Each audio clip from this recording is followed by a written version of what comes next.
Welcome back to our New Hope message. I'm calling Put God First. And this week I'm going to be talking about idolatry. And just in case there's someone who if you don't know the meaning to idolatry, the definition, this is a simple definition. It is the worship of someone or something other than God as though it were God. In other words, anything we put before God is a form of idolatry. And in the Bible, there were times when the people would actually make some statue or some little object and they would worship it. In other words, they'd put that before God. In the 44th chapter of Isaiah, that's where we're going to be, our message is going to come from. I'm not going to be reading the whole passage. It's verses 9 through 20. But idolatry, this is an illustration of that Isaiah is using to show us just how foolish it is to put anything before God. And in verse 10, Isaiah is pretty much saying, who is crazy enough to make a God? And then he goes on in verse 12 to talk about how this carpenter does all of this work to make an idol, but the idol doesn't help him after the hard work of planting a tree, cutting it, and making the idol. The carpenter gets hungry, he gets thirsty and faint. Now, if the idol could truly help, then why didn't it help him? I mean, if it's a God, if it really has any power, then wouldn't it help him? And then in verses 14 through 17, he goes on to describe just how ridiculous idolatry, in other words, putting anything before God, just how ridiculous that is. It points out that you might plant a tree and let it grow. Then you might cut the tree down and use it for firewood. Use some of it to make to make a fire. Use some of the wood to make a fire.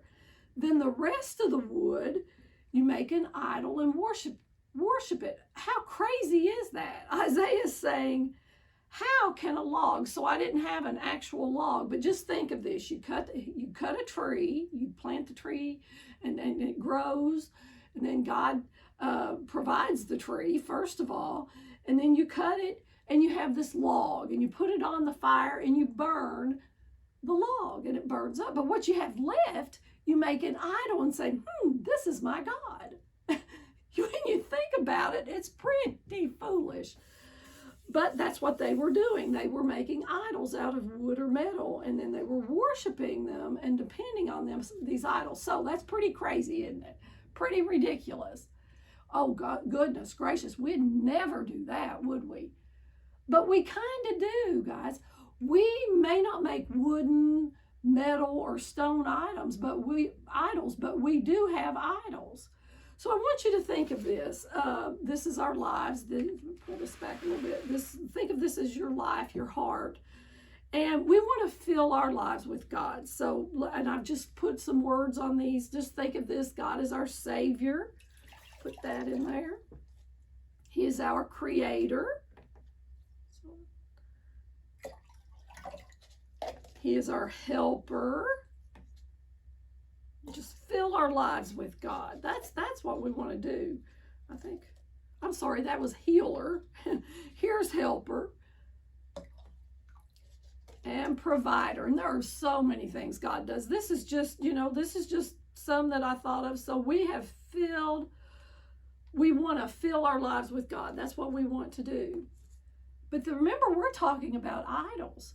We have idols in our lives. Again, we may not make them.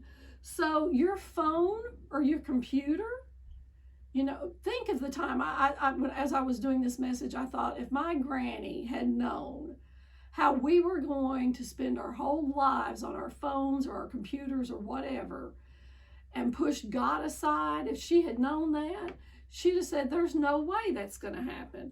Now, very simply, I'm going to go through these idols that we may have. Power. You can't see power, but boy, we want power, don't we?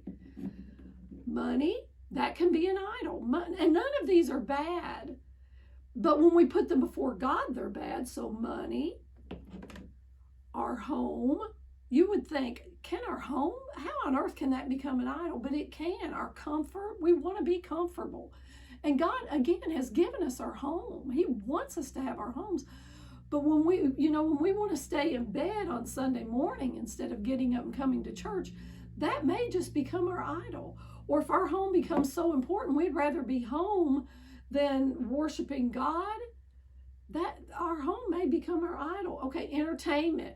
Oh my goodness, when I see people, how crazy they go about these, how crazy they get about singers or actors or sports athletes. Entertainment, we love to be entertained, and we sometimes put that before God. Fame, we want to be popular. I remember in high school, you younger teenagers, you think, oh, popularity is the most, I'll do anything to be popular. I'll even push God aside. Or how about another person? Can another person in our lives be our idol? Well, yeah.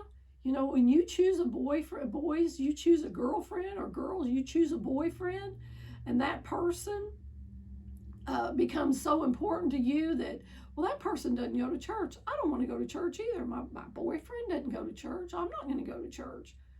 You're pushing God aside for another person. Now, here's the thing. I've shown you all these different idols, and there are many different kinds. Here's the problem.